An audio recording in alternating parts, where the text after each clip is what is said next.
Hello everyone, welcome back to my channel శ్రీస్ creative corner. ఈ వీడియోలో మీకు నేనేం చూపించబోతున్నానంటే, నేను పింట్రెస్ట్ లో ఒక హ్యాండ్ డిజైన్ చూశాను. అది కొంచెం కాంప్లికేటెడ్ కానీ డిజైన్ యూనిక్ గా ఉంది. మీకు నేను పక్కన పిక్చర్ ఇంక్లూడ్ చేస్తాను. ఈ హ్యాండ్ డిజైన్ నేను ట్రై చేద్దాం అనుకుంటున్నా. ఎలా వస్తుందో చూడాలి. బేసిక్ గా ఇలాంటివి కొత్తవి ఏవైనా ట్రై చేయడం నాకు చాలా ఇంట్రెస్ట్. సో అది కూడా మీతో చూపిద్దాం అనుకుంటున్నాను. ఈ ప్యాటర్న్ నేను ఆల్రెడీ పింట్రెస్ట్ లో చూసిందే, నా ఓన్ గా ఏమీ కాదు. చాలా టైం పడుతుంది, బట్ ఆ ప్రాసెస్ లో ఏదో సాటిస్ఫాక్షన్ వస్తుంది. సో ఇప్పుడు కూడా అంతే, ఈ ప్రాసెస్ ని మీతో కూడా చూపిద్దాం అనుకుంటున్నాను. ఏమో ఇది ఎలా టర్న్ అవుట్ ఈ అవుతుందో డిజైన్ నాకు కూడా హిట్ తెలీదు. అయిందో ఫ్లాప్ అయిందో తెలుసుకోవాలంటే వీడియో ఎండ్ వరకు చూడండి. నన్ను చాలా మంది అడిగారు నేను స్టిచ్చింగ్ ఎలా నేర్చుకున్నాను అని. అందుకే ఈ వీడియో మీకోసమే. నేను ఇలానే నేర్చుకున్నాను. కొత్తవి ట్రై చేస్తూ నేర్చుకుంటూనే మిస్టేక్స్ చేస్తేనే మనం ఇంకా పర్ఫెక్ట్ గా నేర్చుకుంటాము. ఆ మిస్టేక్ మళ్ళీ దీనికి రిపీట్ హ్యాండ్స్ చేయము. లెంత్ అనేది మనం కొంచెం తక్కువగా పెట్టుకుంటేనే బాగుంటుంది. సో నేను first hand pattern, normal hand pattern ని చార్ట్ పైన డ్రా చేసేసి నెక్స్ట్ ఈ ప్యాటర్న్ ని క్రియేట్ చేస్తాను. ఇక్కడ నేను నార్మల్ చార్ట్ పేపర్ ని ఇలా 2 ఫోల్డింగ్స్ లో ఫోల్డ్ చేసుకున్న బేసిక్ స్లీవ్ ప్యాటర్న్ డ్రా చేసుకోవడం కోసం నేను ఇక్కడ స్లీవ్ లెంత్ అనేది 9 ఇంచ్ తీసుకుంటున్నాను. అండ్ ఇది మనం స్టిచెస్ కోసం 1 ఇంచ్ యాడ్ చేసుకుని తీసుకున్నాను నేను దీన్ని. కింద హాఫ్ ఇంచ్, పైన హాఫ్ ఇంచ్. ఇప్పుడు ఇలా నా దగ్గర ఆల్రెడీ ఉన్న ఈ ప్యాటర్న్ ని యూజ్ చేసి నా స్లీవ్ లెంత్ కి నేను స్లీవ్ ప్యాటర్న్ డ్రా చేసుకుంటున్నాను. ఇది ఎలా డ్రా చేయాలనేది నేను స్లీవ్ ప్యాటర్న్ వీడియోలో ఎక్స్ప్లెయిన్ చేశాను. సేమ్ అలాగే మీ హ్యాండ్ సైజ్ కి మెజర్మెంట్స్ కి తగ్గట్టు మీరు ప్యాటర్న్ ని రెడీ చేసుకోవచ్చు. ఇక్కడ ఫ్రంట్ డౌన్ కట్ చేసుకుంటాం కదా, అది నేను ఇక్కడ సెపరేట్ చేసి డౌన్ కూడా కట్ చేసేసుకుంటున్నాను. ఇప్పుడు ఇలా బేసిక్ స్లీవ్ ప్యాటర్న్ రెడీ చేసుకున్నాక దీని నుంచి నేను చూపించిన డిజైన్ ప్యాటర్న్ రెడీ చేస్తాము. దానికోసం పైన హాఫ్ ఇంచ్ మనకి స్టిచెస్ కోసం వదిలి ఇలా 4 సెంటీమీటర్స్ కి మార్క్ చేసుకోవాలి. కింద మిగిలింది మనకి ఫోల్డింగ్ వస్తుంది. అలాగే ఈ కర్వ్ పైన కూడా 4 సెంటీమీటర్స్ కి ఇలా మార్క్ చేసుకోవాలి వీడియోలో చూపిస్తున్నట్టు. ఇప్పుడు ఈ 4 సెంటీమీటర్ ఈ మిడిల్ పాయింట్ ని కార్నర్ పాయింట్ ని ఇలా మనం జాయిన్ చేసుకోవాలి స్కేల్ తో. వీటిని మనం కట్ చేసుకోవాలి. ఈ ప్రాసెస్ అంతా నాకైతే చాలా ఇంట్రెస్టింగ్ గా అనిపించింది. మీకు ఎలా అనిపిస్తుందో కమెంట్ చేయండి. ఇప్పుడు వీటిని మనం ఓపెన్ చేసుకుని వీటికి నంబరింగ్ ఇచ్చుకుందాము కన్ఫ్యూజ్ అవ్వకుండా. కింద పార్ట్ ని నేను ఇలా 1 అని మార్క్ చేసుకున్నా. 2, 3, 4, 5 అలా టోటల్ 5 పీసెస్ వచ్చాయి కదా మనకి. ఇప్పుడు ఈ హాఫ్ ఇంచ్ అనేది కింద మనకి ఫోల్డింగ్ కి వెళ్ళిపోతుంది కాబట్టి దాన్ని ఫోల్డ్ చేసేసాను నేను కన్ఫ్యూజ్ అవ్వకుండా. ఇప్పుడు అది 4 సెంటీమీటర్స్ ఉన్నట్టు. ఒక పేపర్ తీసుకొని దాన్ని ఇలా మిడిల్ కి లైన్ మార్క్ చేసుకోవాలి సెంటర్ లో. ఇప్పుడు మనం కింద ఇలా ఫస్ట్ పార్ట్ ఉంది కదా, మనం మార్క్ చేసుకుంది దాన్ని ఇలా కట్ చేయాలి. కార్నర్ వరకు కట్ చేయకూడదు. కార్నర్ ఎడ్జ్ వరకు కట్ చేసి వదిలేసి దాన్ని ఇలా ఓపెన్ చేసి మనం టేప్ తోటి ఆ పేపర్ కి అంటించేసుకోవాలి. మొత్తం టేప్ తోటి ఇలా సెక్యూర్ చేసుకోవాలి కదలకుండా.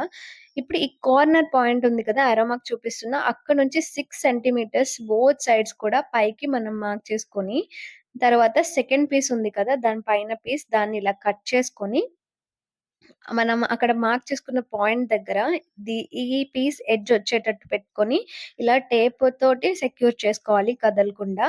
తర్వాత మళ్ళీ ఈ కార్నర్ నుంచి 6 సెంటీమీటర్స్ పైకి అండ్ ఈ కార్నర్ నుంచి 6 సెంటీమీటర్స్ పైకి మార్క్ చేసుకొని ఇంకొక పీస్ ని కట్ చేసుకొని దాన్ని ఇలా చూడండి మధ్యలో వి షేప్ వస్తున్నట్టు వస్తుంది.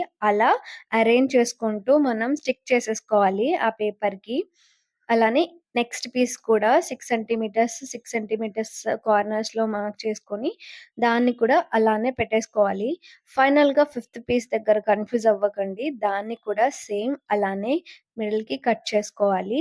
మిడిల్ కి కట్ చేసుకున్న తర్వాత సేమ్ కార్నర్స్ లో 6 సెంటీమీటర్స్ పైకి పెట్టాలి. ఈ షేప్ అనేది ఎలా ఉంటుందంటే కర్వ్ షేప్ లో పైన వచ్చేటట్టు కొంచెం క్రాస్ గా నేను అక్కడ స్టిక్ చేశాను, అది గమనించండి. ఇలా స్టిక్ చేసేసుకున్న తర్వాత ఇవి కదలకుండా మొత్తం మంచిగా సెక్యూర్ చేసుకొని దీన్ని నేను నార్మల్ ఈ ప్యాటర్న్ ఎలా ఉందో అలానే ఫోల్డ్ చేసేస్తున్నాను. ఈ వీడియోలో చూపిస్తున్నట్టుగా ఇలా ఫోల్డ్ చేసుకొని పైన మనము ఆ చార్ట్ పేపర్స్ ఉన్నాయి కదా! వాటిపైన టేప్‌ని స్టిక్ చేసుకోవాలి. అది మళ్ళీ మనం కట్ చేసుకుంటాము. అందుకే వీలుగా టేప్‌ని పైన స్టిక్ చేసుకోవాలి. ఆ టేప్‌ని మళ్ళీ మనం కట్ చేసేస్తాం గాబట్టి. ఇలా స్టిక్ చేసుకుంటూ సైడ్స్ పేపర్ ఉంది కదా! న్యూస్ పేపర్ దాన్ని మనం కట్ చేసేయాలి. ఎక్స్‌ట్రాగా ఉన్నది. చార్ట్ పేపర్ వరకు ఉండేదాన్నే ఉంచి ఎక్స్‌ట్రా న్యూస్ పేపర్ అంతా కట్ చేస్తున్నాను నేను. అలా సేమ్ చేసుకోవాలి. ఈ ప్యాటర్న్ మొత్తం పర్ఫెక్ట్ వచ్చింది అసలు. హిట్ అయింది. కాకపోతే నేనొక మిస్టేక్ చేశా. అదేంటో నేను మీకు వీడియోలో చెప్తాను. ఇప్పుడు ఈ పైన కూడా నేను ఇలా కట్ చేసుకొని ఎక్స్‌ట్రాస్ ఎలా ఫోల్డ్ చేస్తున్నానో చూడండి.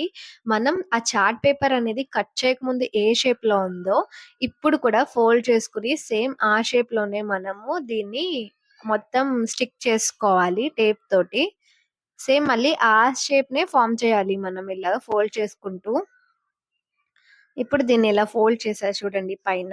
సేమ్ ఇలా రెడీ చేసుకున్న తర్వాత మొత్తం ఎక్స్‌ట్రాస్ కట్ చేసుకొని, ఇప్పుడు మనం ఏదైతే టేప్ స్టిక్ చేసామో ఆ చార్ట్ పీసెస్ అటాచ్ చేయడానికి అవి కట్ చేసేసుకోవాలి.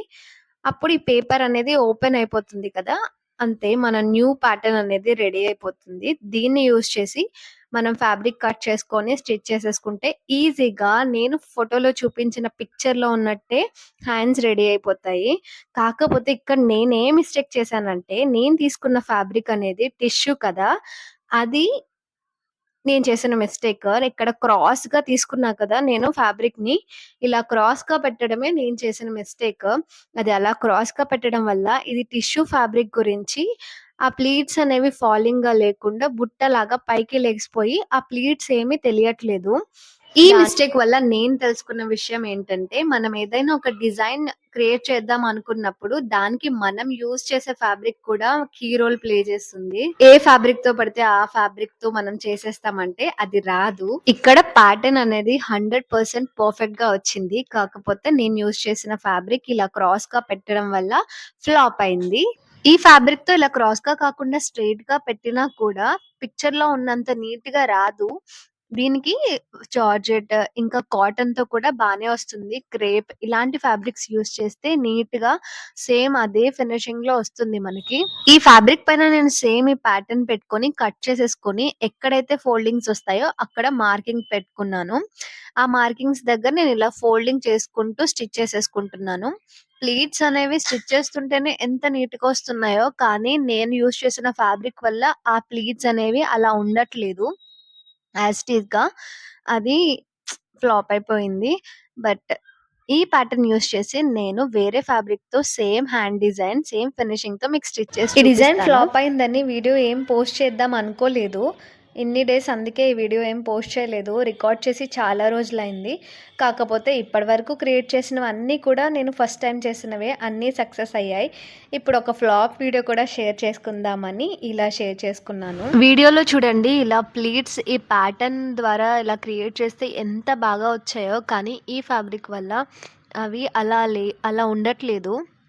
అంతే ఈ వీడియో చూసాక మీకేమనిపిస్తుందో నాకు కమెంట్ చేయండి. నా ఛానల్‌ని ఇంకా సబ్స్క్రైబ్ చేసుకోకపోతే సబ్స్క్రైబ్ చేసుకోండి. Thank you for your support.